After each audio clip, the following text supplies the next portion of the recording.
Hello everyone, welcome to Black Girl in the World. If you don't know me, you will, and if you do, welcome back. This is your podcaster, and this is a show I hope you enjoy listening to. Today, we will get straight to it and talk about trying not to hurt our own feelings. When I say this, it might come off a little rude, so I'm not saying it to offend anyone, but every day, multiple times a day, we battle with intrusive thoughts about ourselves and about other people. It's hard to live the daily life and mind of Tashika Barnett, but I'm sure it is hard to live in your own mind as well. But we are not talking about this particular aspect in this episode. We are talking about the people in our lives that hurt their own feelings in any capacity they can. There are times when I know that certain things my family members do trigger me, and unfortunately, I kind of allow them to do that. I allow them to do it because of the hope that they see that they have hurt me, and sometimes they do see, but they either do not care or they let their emotions control their actions, and that causes me to get tossed in the fire as well. There have been a few times where I have reminded a friend to stop allowing a person to get to them because the person knows what they are doing. In these times of giving my friend advice, I recognized that it was for myself as well.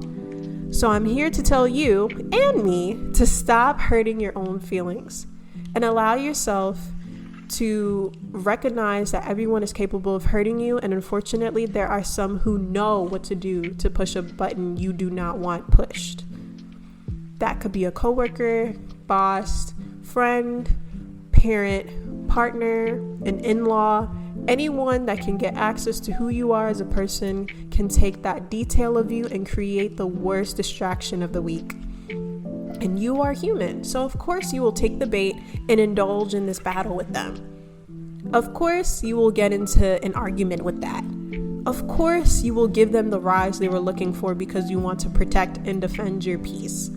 You want to let this person know that you are not one to mess with. You want them to stop, and the only way to get them to stop is to stop letting it get to you. You are worth so much more than a conflict between a coworker that won't even matter in the next 2 weeks. It's frustrating because currently it bothers you at the moment, but there are so many other things in our lives that we can take care of, and people slowly stop when they realize that this no longer bothers you anymore. You know what you are capable of. You know that there are things that you get triggered by. You know that this person knows these things trigger you. So what in return must you do? Eliminate their power over you. Make these triggers your strengths, if anything. Tell yourself that you will not engage with the issue in the end because there are a lot more things that need your attention. Cater to your happier moments and produce more by looking forward to things that bring you harmony. I also want to tell you that you are not a weak person for giving people your energy when they trigger you. That got the best of you, but that is not you. As stated, we are human beings with our lived experiences, living amongst people who know nothing about us but themselves. Do you really believe that they fully understand you?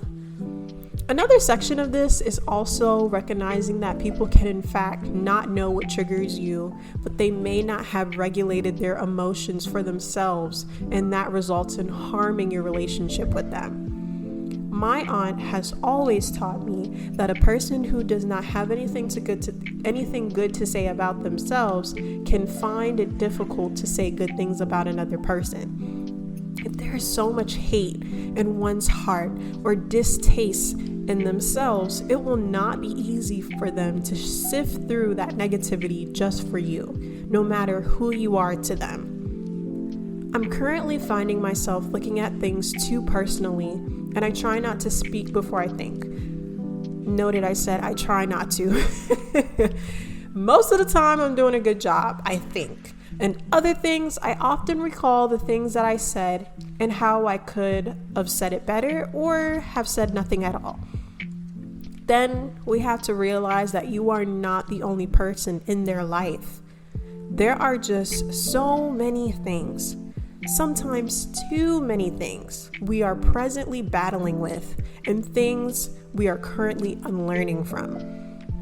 We are unlearning the things that we were told to us in our childhood and our adulthood. We are unlearning the bonds we created with people who mean no good to us and reminding ourselves that we are capable of being good and healthy to ourselves and being a positive influence to others. We are tackling the various phases of being who we are, along with molding ourselves to align with the friends that are in their phases too. Isn't life something? It is constantly changing the world around us, yet we feel like the center of its orbit. In our ideal worlds, we are the center. But the reality is, we are only a tiny fraction of the world. In any event, you should know how proud I am of you. Our brains are so focused on the negative, yet you beat all the odds to continue to love and receive love daily. I cannot express how difficult it is to be within yourself and constantly tackling those intrusive thoughts. They will eat you alive and they will spit you out when they are done with you. Remember to be you in your most authentic self and gentle to the phase that struggles to find it. The people around you are trying to do the same, so keep note of that. And if you need to, there is something in your mind that keeps pushing you to think about it, talk about it. Write these thoughts down and see how they look on paper.